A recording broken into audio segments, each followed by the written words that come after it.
Assalamualaikum warahmatullahi wabarakatuh.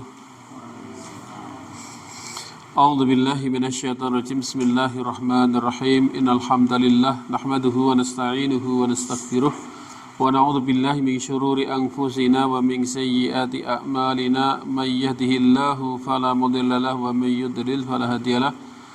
Asyhadu an la ilaha illallah wahdahu la syarika lahu wa asyhadu anna Muhammadan abduhu wa rasuluh. Allahumma salli wa sallim wa barik ala nabiyyina wa uswatina wa qudwatina sayyidina wa maulana Muhammadin sallallahu alaihi wasallam wa ala alihi wa ashabihi wa azwajihi wa dhurriyyatihi wa man tabi'ahu bi ihsan ila yaumiddin. Qala Allah ta'ala fi kitabihil karim, a'udzu billahi minasyaitonir rajim. Ya ayyuhalladzina amanu taqullaha haqqa tuqatih wa la tamutunna illa wa antum muslimun. Ya ayyuhalladzina amanu taqullaha wa qulu qawlan sadida yuslih lakum a'malakum wa yaghfir lakum dhunubakum wa may yuti'illaha wa rasulahu faqad faza fawzan 'azima. Allahumma faqihna fid-din wa 'allimnal kitaba wal hikmah wa ghfir dhunubana wa tahhir qulubana wa fassih alsinatana wa hassin furujana wa atinal hikmata wal hukma rahmatan lil alamin. Rabbi syrah li sadri wa yassir li amri wahlul 'uqdatam min lisani yafqahu qawli. Rabbi zidna ilma warzuqna fahma amin ya rabbal alamin. Saudara sekalian kaum muslimin rahimakumullah, alhamdulillah syukur selalu kita haturkan kehadirat Allah Subhanahu wa taala atas limpahan rahmat, nikmat taufik hidayahnya. Allah mudahkan kita di kesempatan malam ini melanjutkan kajian rutin kita, kajian dengan tema fikih yang kita ambil dari kitab Sahih Fikih Sunnah karya Syekh Abu Malik Kamal bin As-Sayyid Salim, yang pada kesempatan malam ini kita masih membahas tentang taharah pada bagian istinja, bersuci dari buang air kecil besar. Kemudian di sub pembahasan di sini ada ba'dul adabi fil istinja, sebagian dari adab etika ketika orang istinja atau cebok. Artinya perkara yang dianggap sepele sederhana ini menjadi bagian perhatian istimewa dalam agama, yang ini membuat orang non muslim ketika itu ahli kitab meyakini bahwa ini agama yang benar karena mencakup segala hal yang ada dalam kehidupan manusia. Bahkan diantara nanti ada penjelasan dari pertanyaan yang ditujukan kepada Salman Al-Farisi yang ketika dulu juga ahli kitab, ketika ditanya apakah nabimu mengajarkan sampai perkara buang air kecil air besar, iya gitu lah. Yang tentu ini menjadi dalil bahwa betapa agama ini sempurna. Tidak ada bicara tentang yang tinggi-tinggi gede-gede, tapi yang kecil pun dibicarakan. Bahkan yang kita anggap kecil ini menjadi faktor orang diselamatkan dari potensi azab neraka, dan bahkan teledor sembrono dalam bersuci menjadi penyebab dominan orang masuk ke dalam azab kubur. Nah, maka dibutuhkan perhatian yang serius nih, karena ini terkait tentang syarat diterimanya ibadah utama kita, sholat. Jadi miftahus sholat at-tuhur, kunci suksesnya sholat itu terletak pada bersucinya. Jika dalam keadaan bersucinya itu bermasalah, maka sholatnya pun juga bermasalah. Sehingga kuncinya terletak pada bersuci itu, karena syaratnya sholat adalah suci. Nah, di sini ketika kemarin telah diterangkan bagaimana cara bersuci dari najis, yaitu bisa dengan menggunakan air atau yang selain air. Nah, di kesempatan malam ini kita akan membahas bagian ba'dul adabi fil istinja, sebagian dari adab atau etika dalam istinja cebok. Minal adabi allati yambaghi at-ta'dib biha indal istinja. Jadi beberapa adab yang selayaknya orang mengikutinya ketika orang dalam keadaan istinja atau cebok. Yang pertama, alla yastanjia biyaminihi. Hendaklah seorang tidak cebok dengan tangan kanannya. Ini ada etika, tidak cebok dengan tangan kanan. Hari ini kita lihat kampanye besar-besaran dalam hal menentang adab etika ini. Kita lihat di expose di media, di TV atau di iklan, itu dikampanyekan makan dengan tangan kiri. Tapi ceboknya dengan tangan, nah lagi aneh gitu. Kalau kita lihat coba, jenengan perhatikan kalau di TV ada iklan atau di mana itu ketika iklannya makan atau minum mesti dengan menggunakan tangan kiri. Itu bukan karena tidak tahu, mungkin di setting disengaja. Cuma saya belum tahu ceboknya gimana kan. Karena syariatnya kan kita disunahkan makan dengan tangan kanan, minum dengan tangan kanan. Kenapa? Karena setan itu makan minumnya dengan menggunakan tangan kiri. Sehingga kita dalam hal etika saja kita punya kekhususan yang itu berbeda dengan siapapun. Nah, kemudian dalam hal istinja dianjurkan etikanya kan ada perintahnya. Yakni tidaklah istinja atau cebok dengan menggunakan tangan kanannya.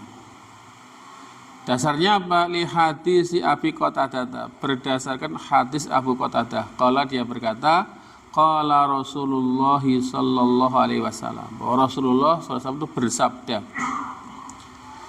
Artinya sampai yang hal gini aja Nabi mengarahkan. La yumsikanna, jangan sekali-kali memegang ahadukum salah seorang dari kalian zakarohu kemaluannya biyaminihi dengan tangan kanannya wa huwa yabulu dalam keadaan dia kencing. Jadi kencing digocekin apa lepas tangan, Pak? Biasanya las setang. Itu Nabi mengatakan jangan salah seorang dari kalian ketika kencing itu memegang zakarnya dengan tangan kanannya. Ini artinya betapa Nabi itu serius mengajar adab. Ini bukan bicara jorok, bukan bicara vulgar, enggak. Ini sesuatu yang menjadi kebiasaan yang orang tiap hari melakukan. Maka ini dibimbing. Sehingga kalimat Nabi la yumsikanna itu ada non tasdidnya. Jangan sekali-kali jangan sekali memegang ahadukum salah seorang dari kalian zakarohu kemaluannya biyaminihi ketika dengan tangan kanannya wa huwa yabulu sementara dia dalam keadaan kencing. Gocek ini tangan kiri. Wala yatamassaha minal khala'i, dan janganlah membasuh, mengusap dari berak atau cebok lah. Biyaminihi dengan tangan kanannya.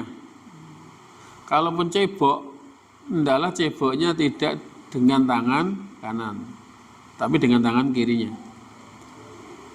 Wala yatanafas, dan janganlah meniup fil ina'i di dalam bejana. Maknanya ketika kita minum air yang itu diwadahi itu, maka jangan ditiup minumannya itu loh. Dulu mungkin orang tidak bahas kenapa kok tidak boleh ditiup. Minum kopi, minum apa yang masih hangat, panas itu tidak boleh ditiup. Itu bahaya, bisa meracuni. Kenapa kemudian dibahas wong-wong sing ngerti ilmu kimia itu? Itu kan jadi senyawa baru, Pak. Air itu H2O ditambahi O2 tadi, Pak. H2O ditambah O2 disebul. Itu jadi Pak, senyawa baru, Pak. Itu efeknya tubuh bahaya itu. Makanya Nabi itu kalau pilihannya kan ini, orang betah panas ya didinginkan saja kan itu. Wah, kopi enaknya panas. Tapi kalau memang mau mengkonsumsi dalam keadaan panas ya jangan ditiup. Harus kuat-kuatan lambene kan itu. Tapi enggak kuat jangan ditiup. Malah mending dikipasi atau disilir itu tidak apa-apa. Tapi kalau ditiup tidak boleh. Sehingga dilarang meniup di bejana itu bukan karena enggak sopan. Bisa jadi kan itu akan diminum orang lain. Tapi kalau diminum sendiri itu kemudian diteliti kenapa tidak boleh. Ternyata itu bahayanya adalah air nanti akan menjadi senyawa baru ketika di dalamnya ditiup dengan udara. Nah, tiup O2 apa H2 apa CO2 Pak? Oh, CO2 tadi. Sesuatu yang dikeluarkan dari mulut kan CO2 Pak. Karbon. dioksida ditambah H2O dadi. Lah perlu nggih eksperimen dadine kaya ngono. Oh, bahaya tuh. Gak bahaya ta? Bahaya tuh. Akhirnya ternyata diketahui dilarang itu karena ada potensi bahaya. Hanya yang nggak tahu aja kan, orang repot gitu. Ini ada 3 larangan dalam satu hadis, yaitu dilarang kencing dengan memegang kemaluan dengan tangan kanan atau cebok hendaknya dengan tangan kiri dan tidak bernapas atau meniup, nyebul di dalam wadah, di dalam bejana. Ini hadisnya Sahih Imam Bukhari Muslim dan yang lainnya. Kemudian terkait tentang cebok, larangan cebok dengan tangan kanan adalah wa'an Salman, dari Salman Al-Farisi, qala dia berkata, qala li rajulun, ada seorang yang berkata kepadaku, inna sahibakum, sesungguhnya temanmu itu, yang dimaksud Rasulullah, temanmu gitu. Ya kan teman itu kan bener kan, Nabi itu kan punya sahabat kan, berarti kalau seperti sahabat dengan Nabi kan ya orang lain temanmu itu loh. Katanya temanmu itu la yu'allimakum, benar-benar mengajari kamu. Benar enggak kamu diajari nabimu itu, kancamu itu? Hatta al-khara'ah, bahkan sampai kepada hal tentang berak dan kencing. Oh iya. Qala, Salman mengatakan, ajil, iya. Temanku itu, yang nabi itu mengajarkan kepadaku segala hal, bahkan sampai pun urusan ke berak gitu lah, ke toilet. Bagaimana itu? Dia temanku itu nahana, melarang kami anastaqbilal kiblata, untuk menghadap kiblat bihaitin, ketika buang air besar, au baulin, atau buang air kecil. Artinya dalam agama Islam ada larangan kencing berak menghadap kiblat. Au nastanjia bi aimanina, atau temanku itu melarang kami cebok dengan menggunakan tangan kanan kami. Au naktafi bi aqalli min salati akhjarin, atau cebok dengan kurang dari 3 batu. Artinya sampai keterangan itu akhirnya orang itu masuk Islam. Oh benar, ini agama benar, karena agama ini agama yang sempurna, mengajarkan segala hal yang menjadi keperluan kehidupan manusia. Tidak hanya bicara akhirat dan surga, tapi hal yang berkaitan dengan etika normatif dunia saja ini dijelaskan. Di sini ada poin, yaitu nomor dilarang nastanjia bi aimanina, yaitu cebok dengan menggunakan tangan kanan. Jadi kalau urusan-urusan belakangan itu belakang-belakang ya yang kiri aja. Karena apa? Kayak apa dalam etika normatif, tangan kanan dan tangan kiri itu ada penyebutan dan peran yang beda kan. Kalau dulu masih saya kecil itu kita tangan api, kita tangan elek misalnya gitu. Kalau hal yang orientasinya baik-baik dengan tangan kanan, hal yang orientasinya yang buruk-buruk itu yang tangan kiri. Kemudian adab istinja lagi, adab cebok lagi adalah yang kedua, alla yamussal farja biyaminihi, tidak mengusap kemaluan dengan tangan kanan. Misalnya ketika ceboknya dengan batu atau tisu atau yang lainnya kan diusap itu, tidak menggunakan tangan kanan untuk mengusap kemaluannya. Dasarnya apa tadi? Hadis di depan kota tadi, tidak cebok dengan tangan kanan, kalau dengan air ceboknya, atau kalau ceboknya tidak dengan air pakai tisu atau yang semisal, itu pun mengusap kemaluannya pun juga tidak dengan tangan kanan. Kemudian yang ketiga, dianjurkan ayat deluka iyadahu bil ardi, agar menggosok-gosokkan tangannya ke tanah. Tanah yang dimaksud ya yang ada debunya itu. Ba'dal istinja'i, setelah cebok. Jadi ketika cebok dengan menggunakan air, berarti kan ada sentuhan langsung antara tangan dengan kotorannya itu. Walaupun nanti digerujuk lagi kan. Jadi bertangan benar Pak. Kalau dulu tidak ada sabun misalnya. Tapi sebetulnya ketika itu ada sabun, kenapa kok disentuhkan di tanah? Karena ada manfaat. Jadi kotoran berak itu kan katanya ada yang mengandung bakteri E. coli. Itu nggak bisa mati kecuali kalau kena tanah. Makanya bercebok itu mungkin diguyur air kan tidak bersih, tidak. Maka dengan digosok tanah itu membunuh kuman 100%. Kalau sabun kan membunuh kuman 99,9%. Tapi kalau digosokkan ke tanah,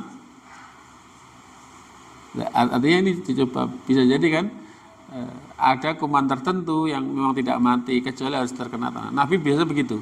Ketika beliau telah cebok dengan menggunakan air, maka setelah selesai cebok, tangan beliau digosok-gosokkan ke tanah.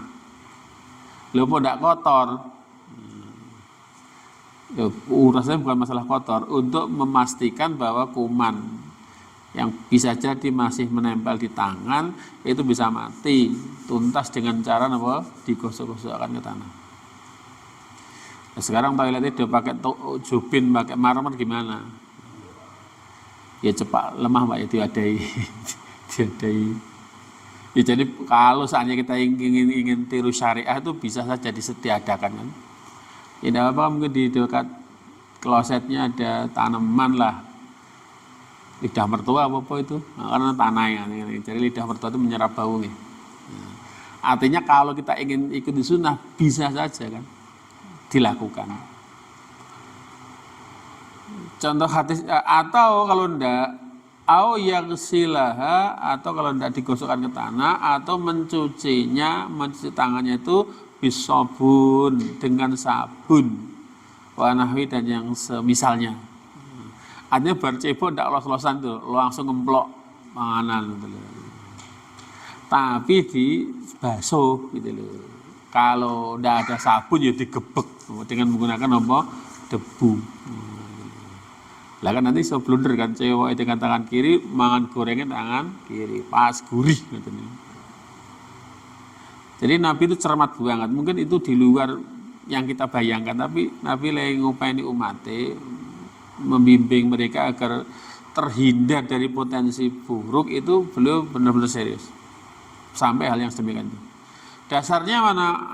Fa'an Abi Hurairah, berdasarkan dari hadis Abu Hurairah, qala, dia berkata, kana Nabi sallallahu alaihi wasallam, bahwa Nabi itu biasanya idza atal khala, apabila mendatangi khala, kakus, toilet, ataituhu, maka saya bawakan kepada beliau, dicepake, bimain, dengan air, fitur, di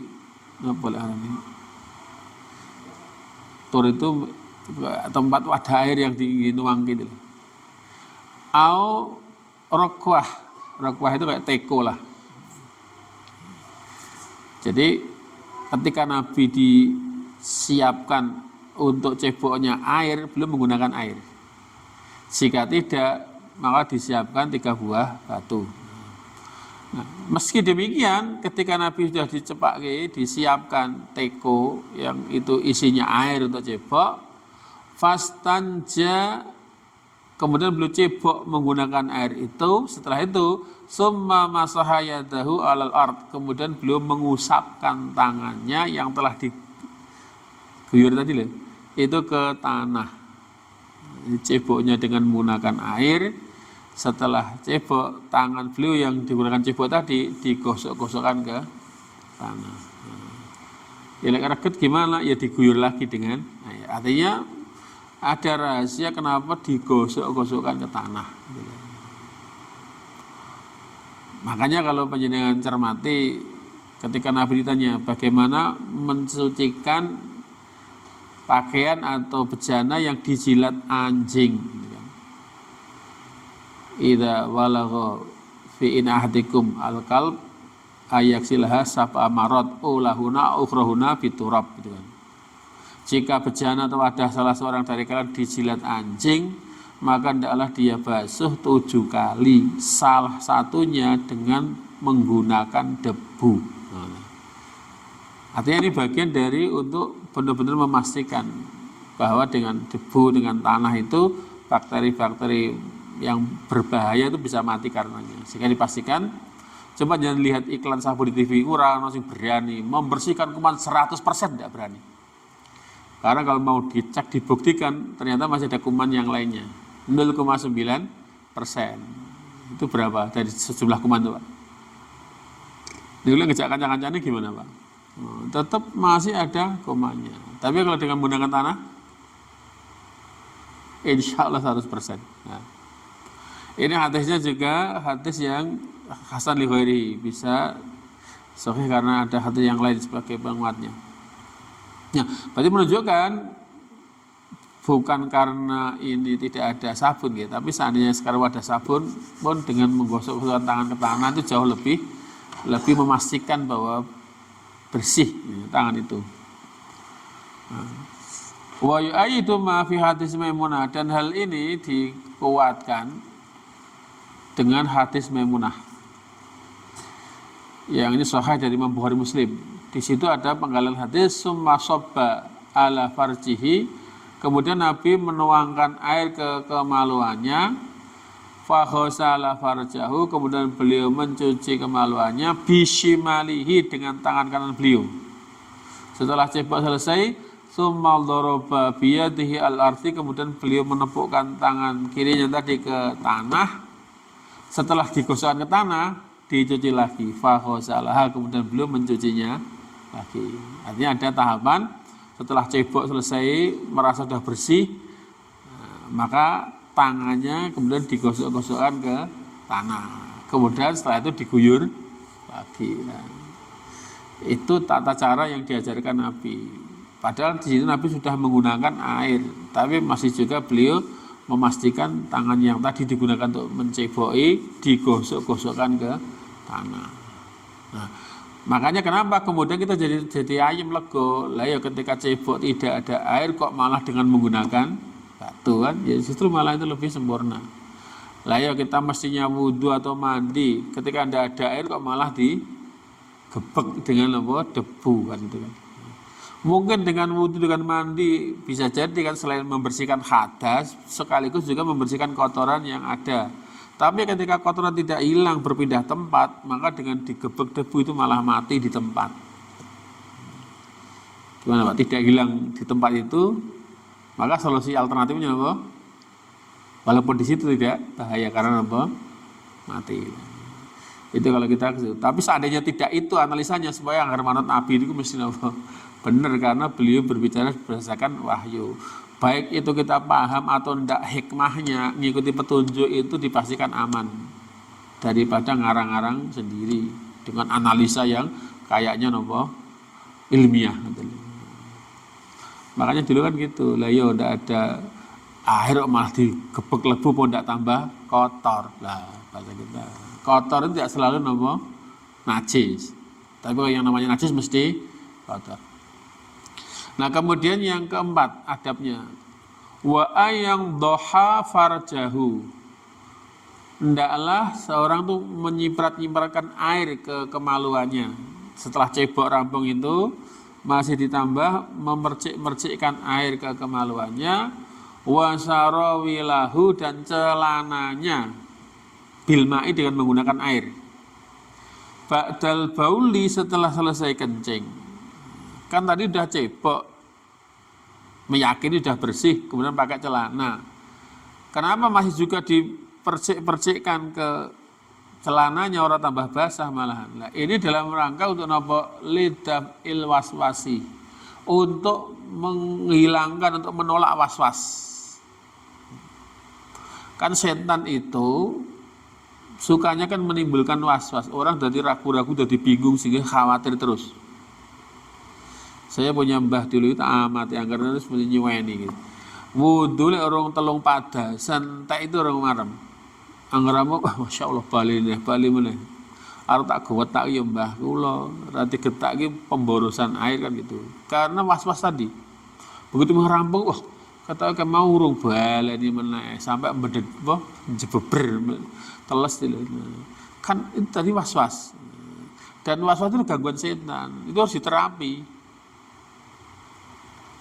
Misalnya pernah kita sholat bisa terganggu, pas jamaah itu takbir, rada dari kancane wis takbir imam wis muni, aku setan, wakil akhir langsung mari bar kuwi. Itu kalau dituruti itu, lah termasuk was-wasnya syaitan itu menghembuskan kekhawatiran, keraguan-raguan. Ati loh, iki mau teles iki pipis apa? Wah, akhirnya kan. Maka justru dengan kita ambil air, kita percik-percikkan, teles itu bukan pipis, ini air kan itu. Jadi was-was itu kita lawan gitu. Dengan kita melakukan petunjuk Nabi. Jadi setelah selesai cebok, pakai celana, itu masih diperintahkan untuk memercikkan air ke celana atau kemaluannya. Itu supaya menolak was-was. Sehingga seandainya dia merasa kocik teles, itu bukan kencing, itu air yang tadi kita percik-percikkan. Nah, ini ada petunjuknya. Fa'an Ibni Abbas, dari Ibnu Abbas radhiyallahu an, bahwa anna Rasulullah sallallahu alaihi wasallam qala, bahwa Rasulullah bersabda, bahwa Rasulullah dinyatakan tawadhu beliau wudu marotan suatu ketika, satu kali. Ibnu Abbas pernah menyaksikan bahwa suatu ketika Nabi itu wudu berniku fanaddoha farjahu, kemudian beliau memercik-mercikkan air ke kemaluannya. Terjadi. Bahkan Nabi sendiri pun juga berpotensi diganggu was-was, maka beliau mencontohkan, mengajarkan agar was-was setan itu bisa hilang dengan cara apa? Memercik-mercikkan.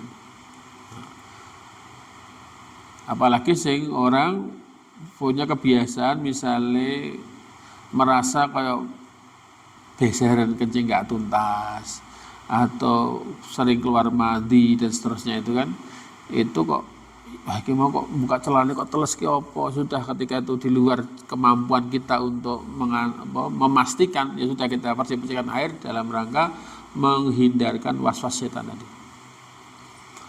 Nah, kemudian masalah yang mungkin muncul, kaifa yastanji mimman bihi maratu salasil baul wa nahwi. Bagaimana caranya bersuci cebok bagi orang yang punya penyakit beseran. Beser niku ngompol terus. Ada ya, jadi sebuah beser ini. Terus metu kencingnya terus lho. Wis klepe kendu wis rasa di empat, rasa diungkret. Pas metu ora krasa lho. Kan terjadi lagi sepuh-sepuh itu. Terus gimana ini?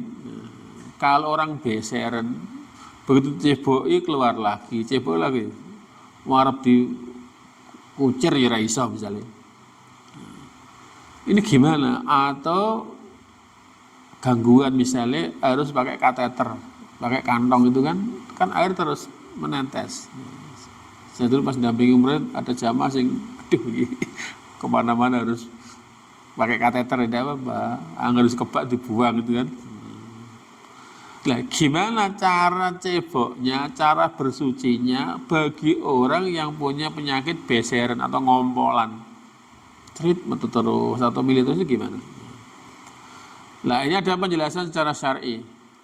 Man, barang siapa ibtala, yang diuji oleh Allah bisalah silbaul, dengan masalah kencing yang terus keluar tadi, beseran tadi, warnahwihi atau yang semisal,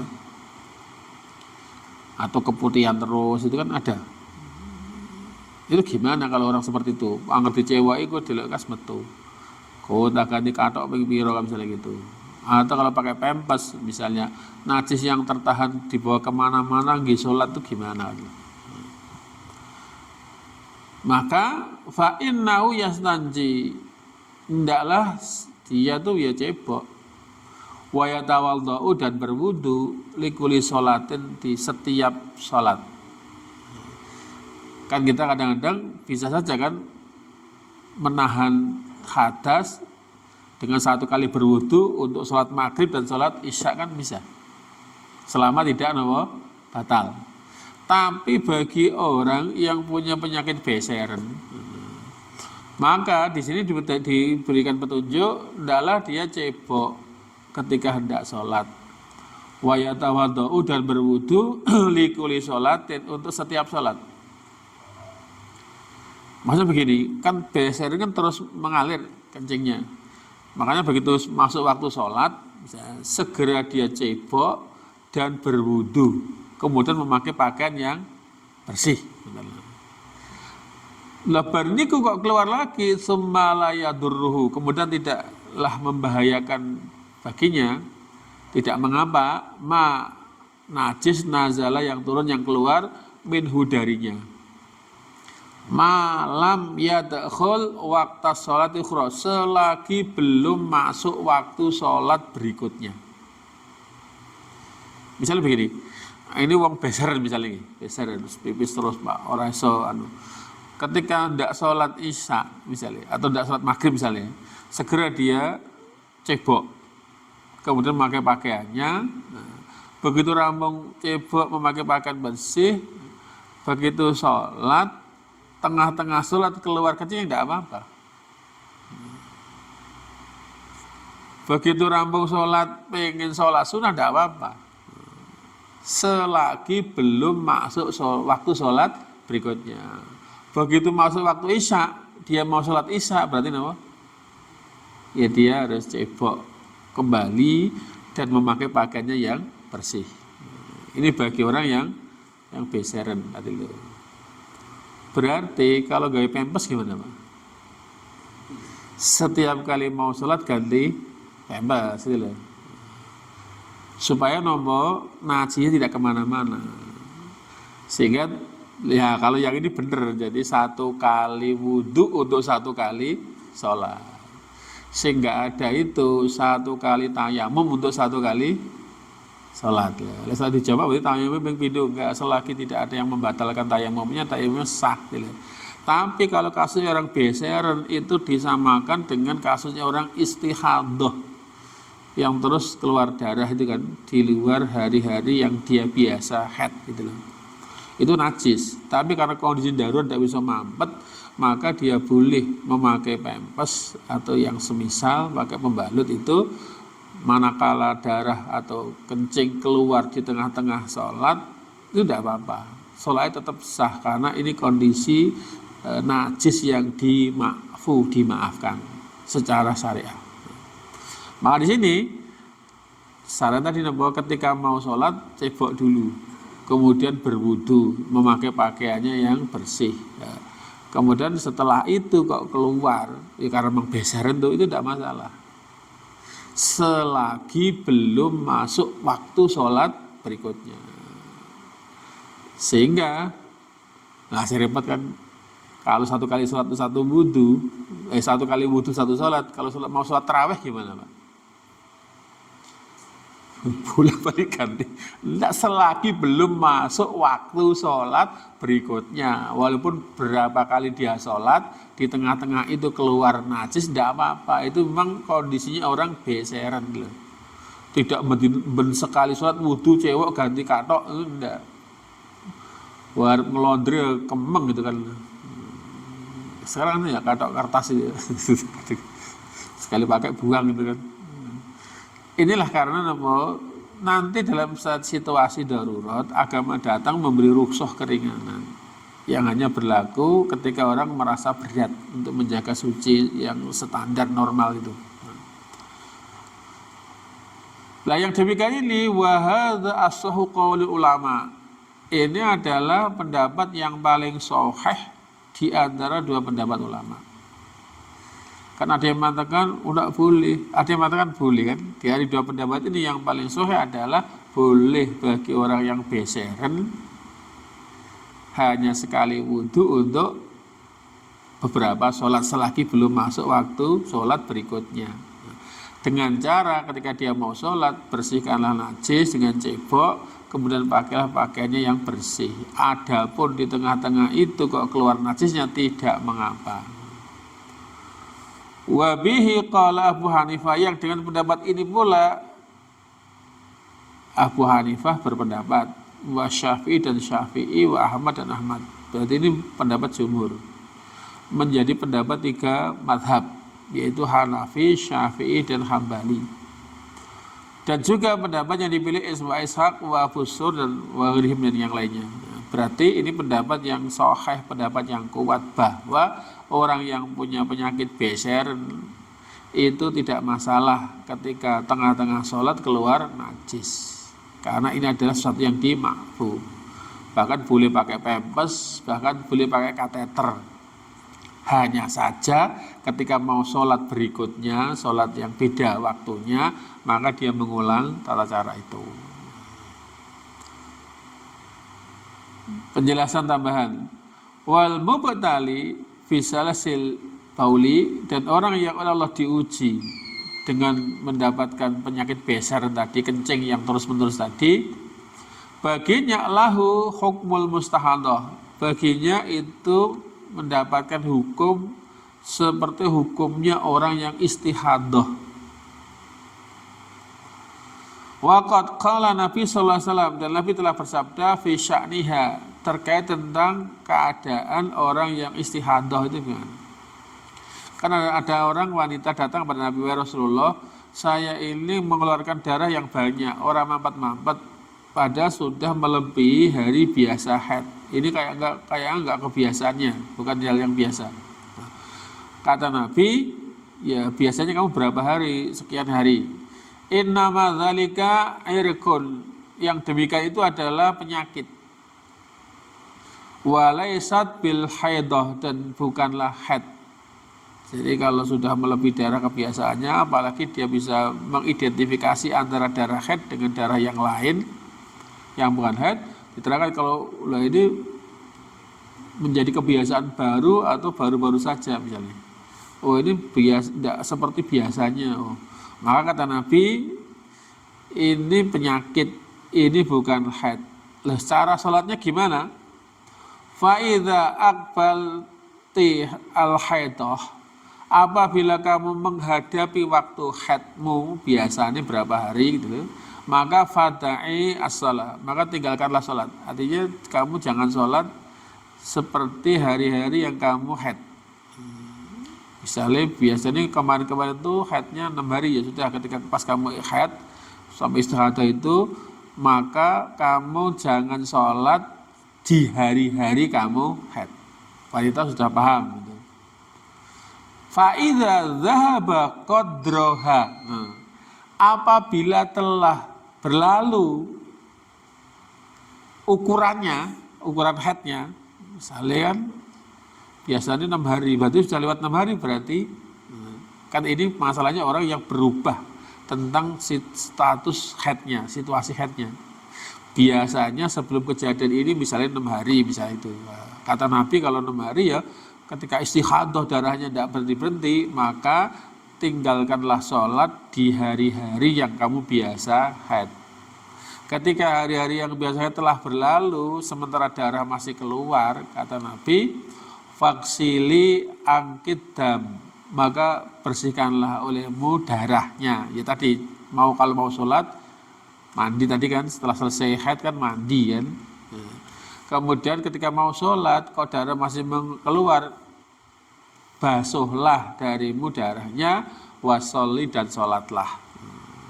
Berarti sama hukumnya seperti orang yang geserin, dianggap najis biasa, sehingga caranya hanya sekedar diceboi, kemudian pakai pakaian yang bersih, kemudian sholat. Kayak tadi beser tadi, ya sudah karena kencing tidak bisa berhenti, ya sudah ketika mau sholat, ceboklah, bersihkanlah kencingnya, kemudian pakailah pakaian yang bersih. Yang tentu kalau sholatnya di tempat orang lain berkumpul, ya diantisipasi supaya tidak netes ke bawah dengan pakai kantong kah atau dengan pempes kah, ya. Kemudian sholat seperti orang yang istihadah tadi. Nah kemudian pendapat ini dikomentari oleh penulis kitab ini. Qultu, saya katakan, wa inna makana hadza, dan sesungguhnya yang demikian ini, huwa hukmul ma'dzur, ini adalah hukum orang yang punya uzur. Jadi hukum yang ditolerir, maksudnya orang nggak harus bersuci secara sempurna karena kondisinya uzur.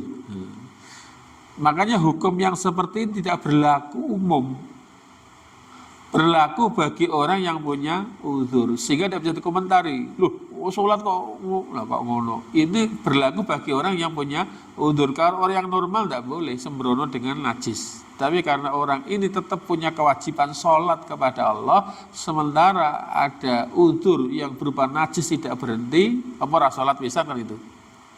Ketika dituntut sholat itu harus suci. Berarti kalau orang nggak bisa suci, berarti tidak usah sholat kan gitu. Justru nanti orang, beberapa penjelasan kitab fikih yang lebih detail lagi, sholat ala hasbi, maka seorang boleh sholat sesuai dengan keadaannya, sehingga tidaklah kemudian keberadaan najis itu menghalangi dia dari mengerjakan sholat. Maka solusinya ya berusaha semaksimal mungkin membersihkan najis sebelum mengerjakan sholat. Manakala di tengah-tengah sholat kok kemudian najis tidak bisa ditahan keluar, maka itu sudah dimaafkan dan sholatnya tetap sah. Bahkan di sini detail lagi, selama belum masuk waktu sholat berikutnya. Jadi keluarnya najis tidak dianggap batal. Kecuali begini, wong beseren wis ngompolan terus wis kentutan lagi lain urusannya. Bar beseren terus ngentut brut itu berarti itu berwudu karena pembatal wudunya muncul. Tapi najis yang keluar itu tidak apa-apa. Jadi selama tadi wudunya kan tadi bolehnya sholat itu hanya untuk satu sholat sebelum habis waktunya kan itu. Tapi ketika ternyata dia menjumpai perkara yang itu membatalkan wudunya, yang di luar kencingnya tadi loh, tetap batal wudunya. Kok tengah-tengah itu kok keberak, ya sudah berarti kan wudunya dianggap batal wudu lagi walaupun najis yang berupa kencing tidak berhenti. Di sini diterangkan oleh penulis, qultu wa inna makana hadza huwa hukmul ma'dzur. Adapun yang demikian seperti ini itu adalah hukum orang yang ditolerir, orang yang adalah badan uzur. Raf'an untuk menghilangkan haraji terhadap kesulitan anhu darinya. Supaya orang ini tidak menemui kesulitan jika harus dipaksa suci seperti orang pada umumnya. Nah, maka dengan adanya keringanan ini dalam rangka menghilangkan kesulitan bagi orang itu. Waqad ja'atis syariah, dan syariat telah benar-benar datang biraf'il haraj untuk menghilangkan kesulitan anil ummati dari umat ini. Jadi justru datangnya syariat ini adalah dalam rangka menghilangkan kesulitan jika umat ini mendapati perkara yang sulit. Jadi syariat itu untuk memudahkan ketika orang mengalami kesulitan, meringankan ketika orang merasa keberatan. Bagi orang yang normal, ya tidak ada keringanan, tidak ada rukhsah. Walaupun pernah suatu ketika Nabi itu, cara bahasa kita itu gawe goro-goro. Ketika itu beliau di Medina, sholat bersama orang-orang, tidak safar, tidak perang, tidak hujan. Tahu-tahu Nabi mengqashar sholat. Wong doding atiku iki ana syariat baru apa piye? Ndak ada. Biasanya kalau qashar kan ketika safar atau perang atau bahkan Nabi pernah menjawab tidak ada hujan. Cuma orang nggak berani takon, terus meneng wae entuk diskon oleh takon malah napa? Balik ini harus diskon. Cuma kan ragu-ragu ini Nabi tidak ada press release, tidak ada keterangan publik. Tahu-tahu kok sholatnya dua. Terus ditanya kepada Ibnu Abbas, ini gimana? Ini tidak ada hajat bepergian, ya tidak ada perang, ya tidak ada hujan. Tahu-tahu kok begini sholatnya. Apa kata Ibnu Abbas? Kai la takhraja ummatahu. Yang demikian ini beliau lakukan supaya beliau tidak mempersulit umatnya. Berarti kita dalam kondisi tertentu bisa menggunakan ini, Pak. Ora lunga, ora udan, ora loro, atau menjamak sholat gimana, Pak? Pas digawe. Nah, itu apa, Pak? Lek carane iki iso banyak kegiatan masyarakat yang iya. Padahal Nabi itu ndraono acara apa-apa, tahu-tahu napa menjamak salat. Dan diklarifikasi Ibnu Abbas itu kan orang yang paling ahli dalam ilmu fikih. Sampai Nabi mendoakan Allahumma faqihhu fiddin.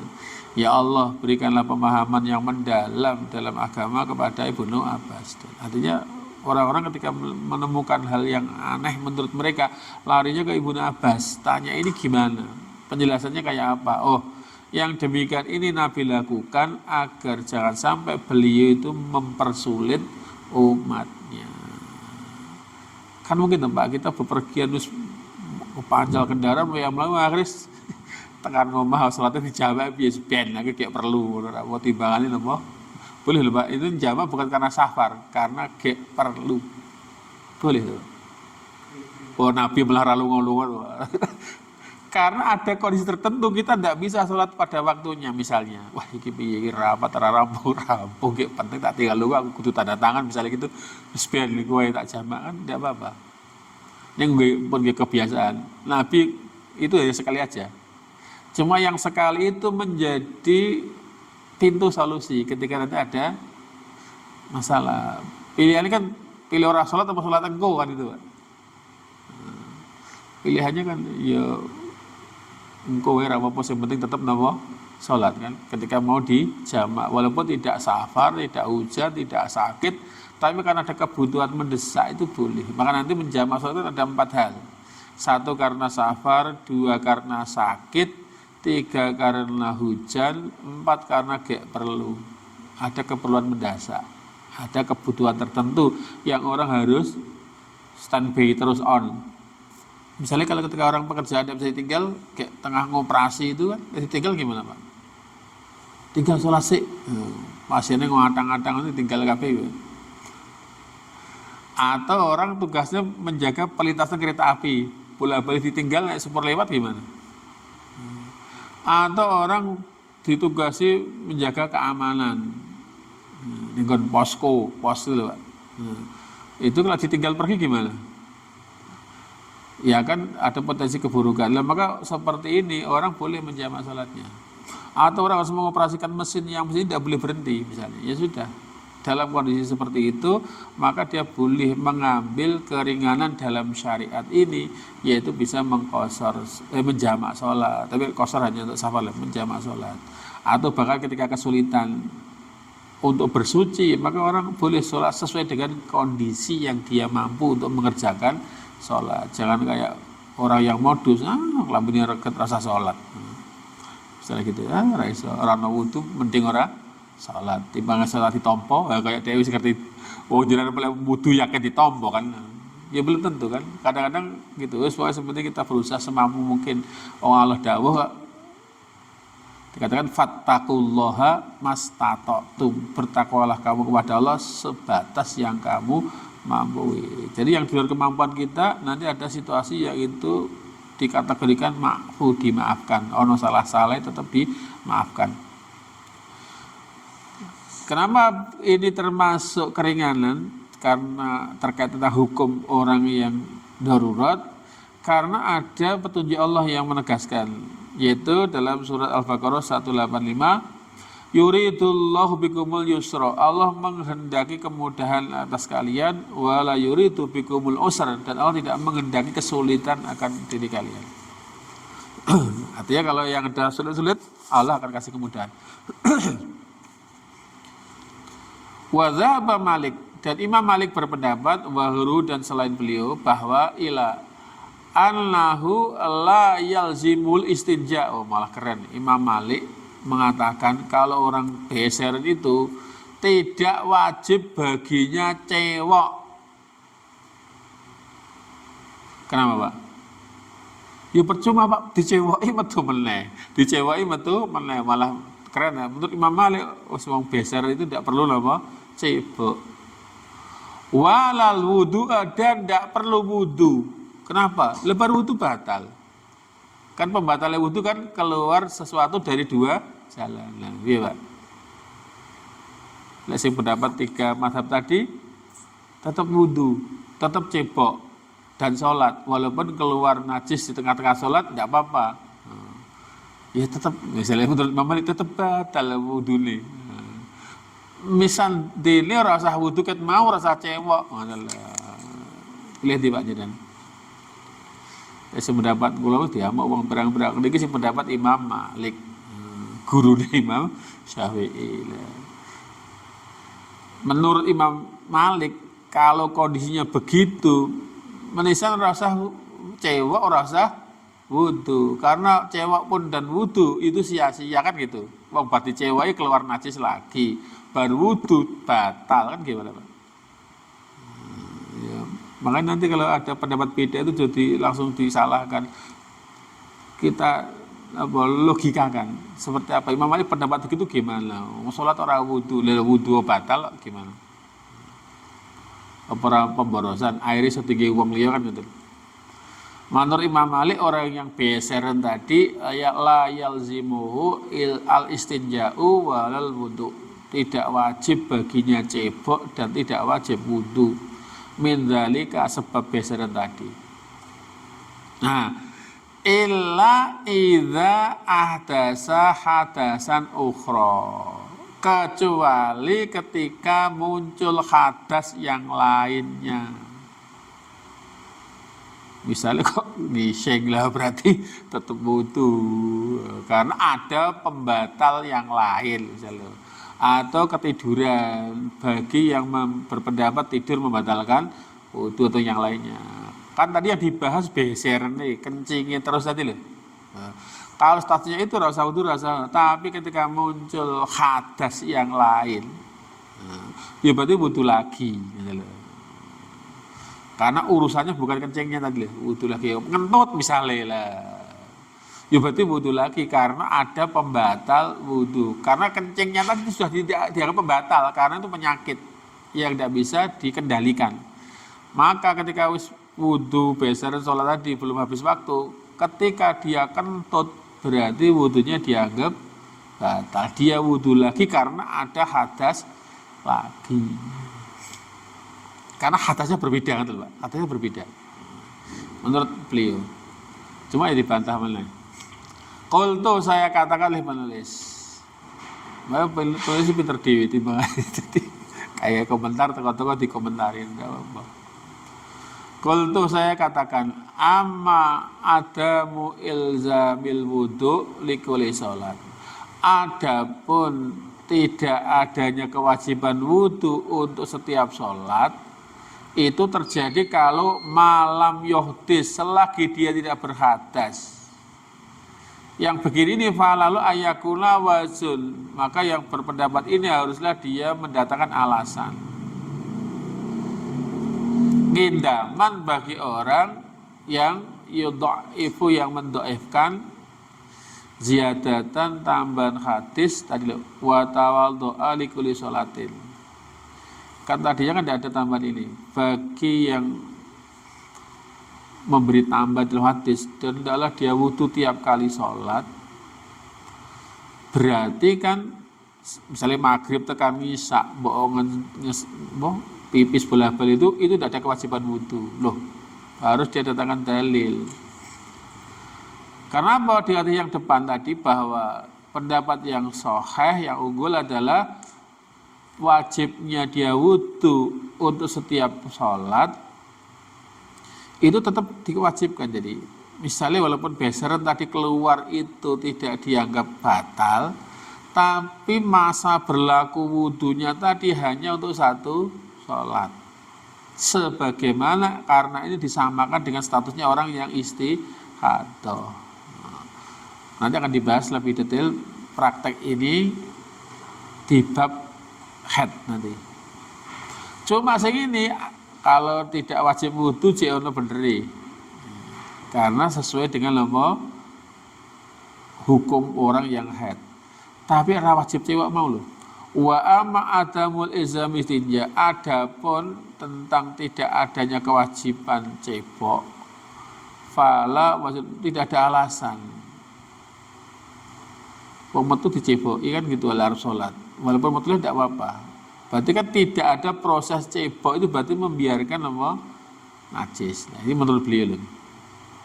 Fa'in lau qad kharaja minhu, karena sungguhnya telah keluar darinya ma apa-apa yujibu yang mewajibkan baginya cebok. Padahal maksudnya gitu, kan tadi lihat wudu tiap kali sholat itu memang begitu. Tapi lek ora wajib cewek ketika hendak sholat itu tidak fair. Wong hadas wae kudu wudu setiap kali sholat, mosok memberikan najis tidak diberlakukan kan gitu loh.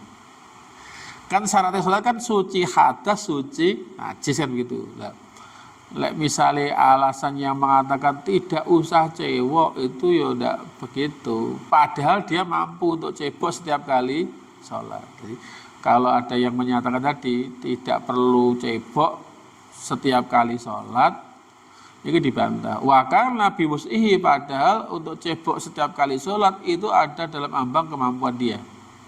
Ayah Allah untuk mengerjakannya qabla sholat sebelum sholat. Sebagaimana dia iso wudu sebelum sholat, maka tentu dia juga bisa cebok sebelum sholat. Nah, maka ketika mau sholat saja diperintahkan mengulang wudunya, kenapa untuk cebok tidak disuruh mengulang ceboknya? Menurut penulis begitu. Bila masyakotin tanpa adanya kesulitan, maka fawajib alaihi, maka wajib baginya untuk juga cebok setiap kali mau sholat. Nah, kecuali dia mengalami kesulitan untuk cebok setiap kali sholat, misalnya ketiadaan air atau iritasi dan macam-macam loh. Ketika tidak ada kesulitan ya tidak apa-apa. Wa illa ma yu'falahu, sesungguhnya dimaafkan baginya amanazala, apa-apa yang keluar asna asolati, di tengah-tengah sholat. Yang dimaafkan itu adalah ketika najisnya keluar di tengah-tengah sholat tidak apa-apa. Tapi kalau mau sholat haruslah dia cewek kan gitu maksudnya. Yang dimaafkan itu adalah ketika keluar najisnya di tengah-tengah sholat. Tapi kalau mau sholat tidak ada maaf bagimu, ceboklah dulu. Jadi kok pas sholat masih keluar tidak apa-apa gitu maksudnya. Nah, menurut pendapat ini. Raf'an lil masyaqati, sebagai bentuk menghilangkan kesulitan. Jadi yang ketika tadi logikanya beliau, ketika wudu bisa, tentunya cebok pun juga bisa. Yang dimaafkan itu adalah tetap keluarnya kencing di tengah-tengah sholat. Tapi sebelum sholat, kencing yang keluar tetap diperintahkan untuk dibersihkan. Pada kali itu mungkin yang bisa kita sampaikan kesempatan ini ya, terkait tentang adab istinja dan solusi bagi orang yang biasa, terutama yang sepuh, yang sudah lanjut usia gitu, sing ada penyakit ya, kencing, atau orang yang harus pakai selang itu gitu, yang ada gangguan kencing sehingga dia harus pakai tampungan kateter itu, maka itu kan kencing tetap keluar. Setiap kali sholat cebok kan tidak mungkin sakit kan, lah berarti itu boleh. Tapi bagi orang yang tidak mengalami kesulitan setiap kali mau sholat untuk cebok, maka dia diwajibkan sebagaimana dia wudhu sebelum sholat, maka saat dia tidak mengalami kesulitan pun dia diperintahkan untuk cebok sebelum sholat, kecuali bagi orang yang wudhu tadi. Nek pakai pempes mungkin bisa dilepas, diceboki, diganti pempes baru. Tapi masang selang gila. Saya tulis suruh masang selang, tidak berani Pak, tutorial tidak berani. Akhirnya kita bawa ke rumah sakit. Tidak berani. Ya. Artinya kalau yang seperti ini berarti tidak harus cebok setiap kali sholat. Maksudnya bongkar pasangnya harus ke keliling Pak. Gitu loh. Pada sholat berapa kali sehari? Nah tadi bagi orang yang semisal ini itu diperbolehkan untuk menghindarkan kesulitan padanya. Demikian cukup manfaat. Aku qouli hadza wa astaghfirullah li wa lakum innahu wal ghafurur rahim. Subhanakallahumma wa bihamdika asyhadu an la ilaha illa anta astaghfiruka wa atubu ilaik. Assalamualaikum warahmatullahi wabarakatuh.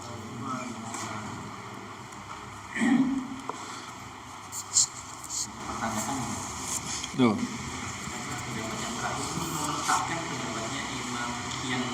Iya tengah-tengah malah. Sisi mengatakan orang perlu cewek, orang perlu wudu. Sisi wudu setiap kali sholat, tapi orang usah cewek orang apa lah. Sisi tengah-tengah. Kalau wudu setiap kali sholat bisa, berarti kan cewek ya harusnya diberlakukan. Setiap kali sholat itu cewek, maksudnya setiap kali sholat itu wudu dan dia bisa. Nah kenapa setiap kali sholat orang Kecuali sing ana kesulitan tadi Pak. Kayak sing pakai selang tadi kan itu kesulitan, dicopot kecewa kan kesulitan. Masang meneh karo iso dhewe kan gitu. Ketika kan tadi bila masyaqatin, ketika tidak ada kesulitan fa wajaba alaihi maka wajib baginya. Dia malah kesulitan tidak wajib. Cuma kalau itu kan anggap aja lah pertama kali. Berarti kan 4 kali takbir. Yeah. Tidak ada kesulitan. Iso ke kamar mandi, iso wudu. Tapi ketinggalan imam. Lagi harus mulai pendapat sing mau. Kan sing berapa sing tadi wudunya sepisan tok. Ketika keluar najis tengah-tengah sholat itu tidak membatalkan selagi belum masuk waktu sholat berikutnya dan selagi belum datang pembatal wudhu yang lainnya. Ya. Itu bisa itu. Tapi yang terakhir ini yang pendapatnya Syekh ini bukan dia. Sholat fardu bukan sholat sunnah. Fardu. Jadi misalnya setelah itu sholat badan, terus sholat yang lain, mungkin masuk tidak masuk. Jelas. Memang harusnya gini, dicermati benar supaya kita tidak salah tangkap.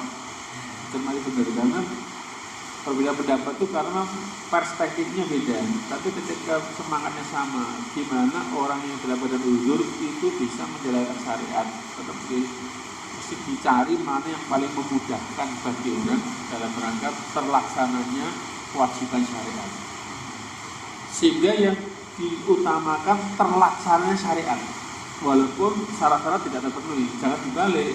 Gara-gara tidak bisa wudu, orang sah sholat lagi kan gitu. Menurut dia disuruh pilih, gara-gara tidak wudu tidak sholat atau mending sholat walaupun tidak wudu. Iya. Lagi kan nanti orang akan dihadapkan pilihan. Mau sholat ini pakaian najis tidak karuan, sehingga tidak usah sholat baik, atau lebih baik sholat walaupun pakaiannya najis gitu. Kan artinya begitu, tetap sholat tidak bisa dikalahkan dengan yang lain. Kalaupun ada kondisi tertentu yang itu sifatnya tidak menyempurnakan syarat, maka syaratnya bisa gugur. Ya, seperti orang dalam keadaan safar, ketika ternyata dia tidak bisa sholat dalam keadaan berdiri, mundur kendaraan itu kan berarti dengan itu. Padahal berdiri bukan syarat rukunnya sholat kan. Sehingga nanti sesuatu yang itu tidak bisa terpenuhi itu dihilangkan supaya ibadah yang pokok tetap terlaksana. Jangan gara-gara ada syarat yang tidak terpenuhi, ibadah pokoknya tidak terlaksana. Nah, dalam kitab-kitab yang lebih detail itu sampai ada pilihan ketika orang tidak bisa berwudu bahkan bertayamum sekalipun, maka dia boleh sholat sesuai dengan keadaannya. Kan mungkin Pak orang tidak bisa berwudu, tidak bisa bertayamum, mungkin karena sedang dirawat terus ngakang-ngakang isi, atau orang sedang di sel di penjara ditahan tidak bisa kemana-mana, itu kan tidak bisa. Atau orang yang misalnya di penjara disiksa, misalnya penjara Guantanamo, orang nggak boleh pakai baju, orang nggak boleh kesempatan wudu, itu gimana sholatnya? Bus najis, bus telanjang, itu gimana sholatnya? Maka sholat ala hasbi, orang boleh sholat sesuai dengan keadaan. Jangan sampai gara-gara kita tidak bisa tutup aurat, tidak usah sholat. Sholat itu ya terasa kali ini. Perintahnya apa? Fattaqullaha mastata'tum. Kalau perintahnya sholat, kerjakan sholat semampu yang bisa kamu lakukan. Artinya targetnya tetap perintah dilakukan walaupun kadar kesempurnaannya tidak terpenuhi. Memang karena kondisinya tidak bisa sempurna. Sehingga jangan sampai gara-gara pakaiannya najis akhirnya orang mungkin lupa ketika dalam bepergian, ini waktu sholat sudah tiba. Sementara pakaiannya najis, mau mencuci orang mungkin, mau ganti di koper bagasi misalnya. Apakah orang sholat? Tetap bareng sholat sesuai dengan keadaan. Misalnya ketika orang head di tengah-tengah perjalanannya panjang, tengah-tengah jalan itu headnya rampung. mau sholat ngapain? Depan kan kudu harus mandi. Kalau tidak bisa mandi, gantinya tayamum. Operatif kok ora usah, tayamum tok bisa untuk sholat. Dia di posisi orang aman di tempat tujuan, maka dia memperbaharui bersucinya dengan mandi. Tapi sholatnya dengan kata tayamum tadi sah kan? Jadi jangan sampai gara-gara pakaian najis akhirnya nopo modis bukan datang nopo. Ya semoga manfaat kalau kita lanjutkan teman-teman.